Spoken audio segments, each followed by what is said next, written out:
তরতাজা শাক, লাল শাক। ছোটবেলায় কি শুনতাম, যখনই এই লাল শাক খাওয়া হবে, অর্থাৎ লাল শাক খেলে রক্ত বাড়ে, ছোটবেলায় কিন্তু এগুলো আমরা শুনতাম। আসলেই লাল শাক কিন্তু অনেক, লাল শাকের অনেক গুণাগুণ আছে, এটা আমরা সবাই জানি। এই সবগুলা দেখো, মূলত এই জায়গার মধ্যে বিভিন্ন শাকের চাষ হচ্ছে। লাল শাক আছে, পালং শাক আছে, তারপর ওইদিকে আছে ডাঁটা আছে, এদিকে আছে, এদিকে ধনিয়া পাতা আছে, আলু আছে, সবকিছু মিলে এই জায়গাটা কিন্তু একটা, অর্থাৎ এই শাকসবজির একটা সমাহার এই জায়গাটার ভিতরে। আমরা যারা শহরে থাকেন, আপনারা এগুলা খেতে কিন্তু অনেকটা, ধরেন একদিন আগে তোলা হয়, 2 দিন 3 দিন সময় লাগে ঢাকা শহর পৌঁছাইতে। কিন্তু আমরা এই শাকটা এখান থেকে নিলাম, আগামীকাল সকালে বাজার থেকে কিনতে পারবো। অনেকে কি করে, এখান থেকে এসে নিয়ে যায়। অর্থাৎ হাজারো পুষ্টিগুণ ভরপুর কিন্তু এই শাকটা।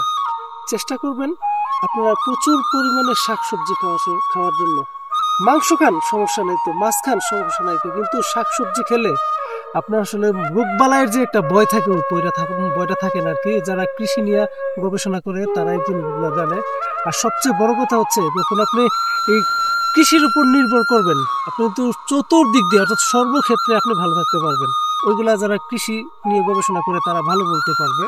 তো আজকের ভিডিওতে আমি আপনাদেরকে দেখাইলাম এই যে লাল শাকটা। এদিকে আসো, দেখেন কালারটা দেখলেই তো ইচ্ছে করে খাওয়ার জন্য। এমন সতেজ, এমন সতেজ লাল শাক কিন্তু আপনি সচরাচর কোথাও পাবেন না। তো টাকা দিয়ে কিনলে অন্তত এগুলা কিনবেন। গ্রামে যারা বসবাস করে তারা এমন সতেজ শাকসবজি খেতে পারে।